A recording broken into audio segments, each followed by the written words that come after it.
దీనికి మరో big shock. పార్టీకి చెందిన బ్యాంక్ ఖాతాల నిధులు పక్కదారి పడుతున్నాయి అంటూ రెబల్స్ నేతలు ఫిర్యాదు చేయడం హాట్ టాపిక్ గా మారింది. ఆ డీటెయిల్స్ చూద్దాం.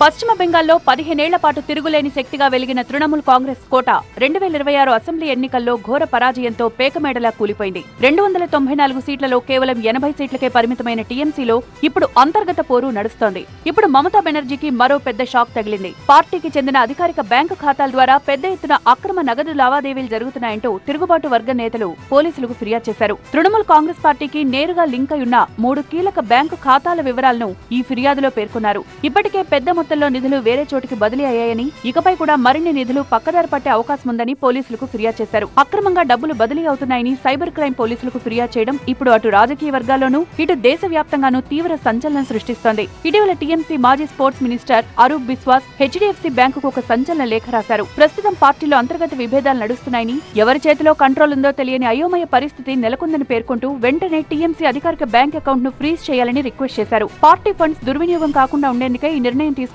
చెప్పుకొచ్చారు.